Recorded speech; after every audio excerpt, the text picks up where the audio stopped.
I take all comers. I don't duck any man. Can we assume that Michael Dokes is one of the All prospects? comers. Come one, come all, because nobody can get close to me. They're not even close. I'm the best fighter in the world. If you know the boxing world, you should know that there is a man who is called a killing machine in his time, and nobody could steady their feet in front of this legend.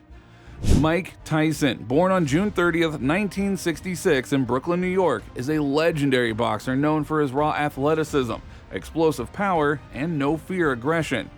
His early life was marked by poverty, violence, and hardship, and he turned to street fighting as a way to defend himself and his siblings. His tough exterior and innate fighting skills caught the attention of Bobby Stewart, a juvenile detention center counselor who recognized Tyson's potential as a boxer. Now, Tyson's life is marked with exceptional achievements. By the time Tyson was a teenager, he had already developed a reputation as a formidable fighter. He began training with Cus D'Amato, a renowned boxing trainer who had worked with champions such as Floyd Patterson and Jose Torres. Under D'Amato's supervision, Tyson developed his signature style, which combined lightning-fast footwork, powerful punches, and a ferocious uppercut that could knock out opponents in seconds.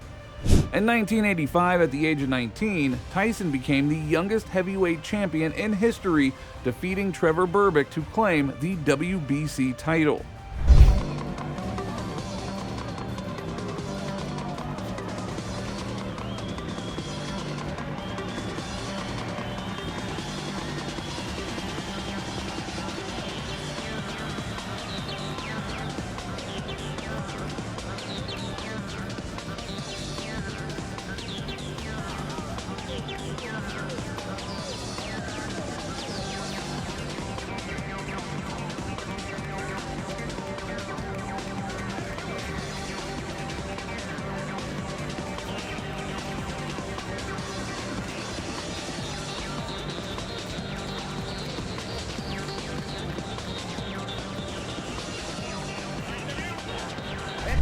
Mike Tyson, only 20, was already an international star when he stepped into the ring to face the heavyweight title holder Trevor Berbick on November 22, 1986, at the Hilton Hotel in Las Vegas, 34 years ago.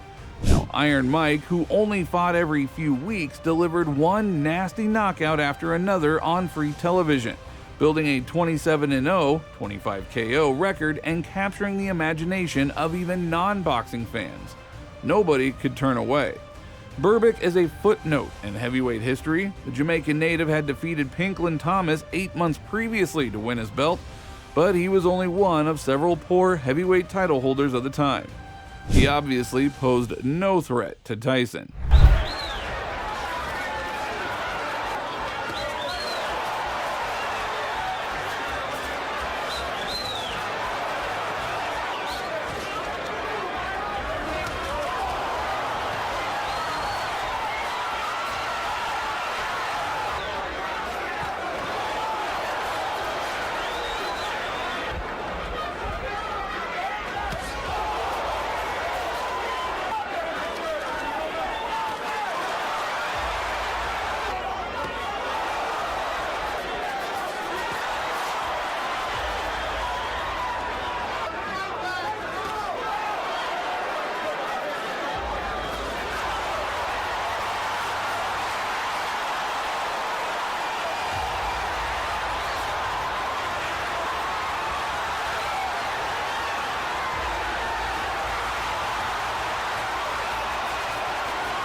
The challenger wasted no time in hitting the 32-year-old champion.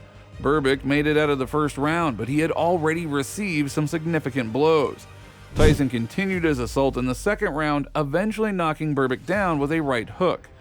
Berbick got up, but his fate was evident. Tyson finished the fight with a left hook that sent his opponent to the canvas again. Berbick attempted to get up and fell. I tried again and fell again. On the third time, he managed to rise to his feet but was unable to continue. Referee Mills Lane mercifully stopped the fight at 2 minutes 35 seconds in round 2.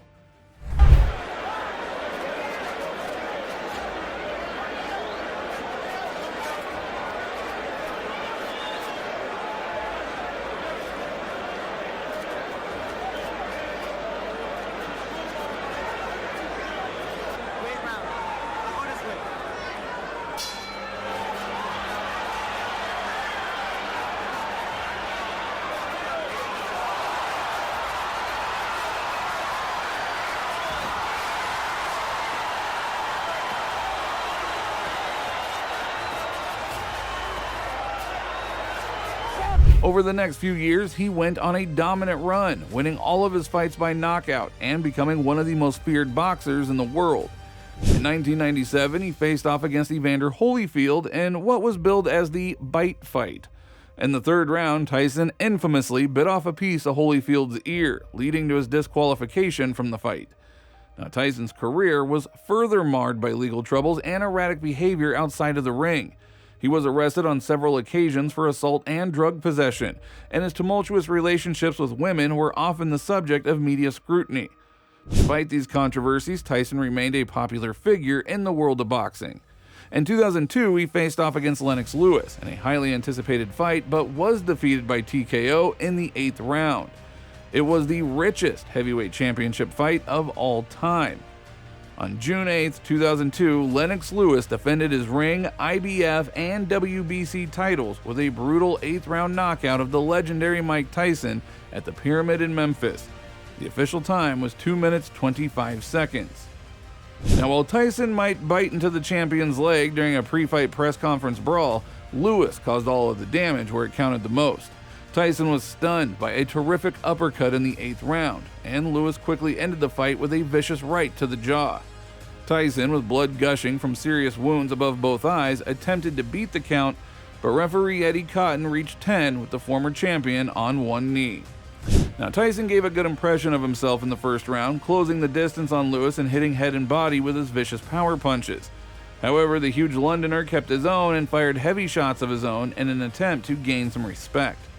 The energy bar depleted at the end of 3 minutes, and Tyson's performance level would drop round after round. Lewis's jab was strong, his uppercut was devastating, and his straight right hands were punishing. It looked like all to the world that Tyson wouldn't survive to the middle of the fight, but Lewis still showed some degree of caution. Lewis went all in to finish the former champ in a historic 8th round after legendary trainer Bobby Stewart urged him to stop the fight. He's got heart. You can't take that from him. Big right hand from Lewis, and Tyson goes down for the 3rd time in his career. 6, 8, 9. It's over. Lennox Lewis cements his legacy as one of the best heavyweight champions of this era. Now, despite these controversies, Tyson continued to fight on and off over the next decade, but his performances in the ring were often lackluster, and he struggled to recapture the form that made him a legend. So tell us about your favorite fight of Mike Tyson, and what made you fall in love with him. Don't forget to give the video a thumbs up and subscribe to the channel before you leave.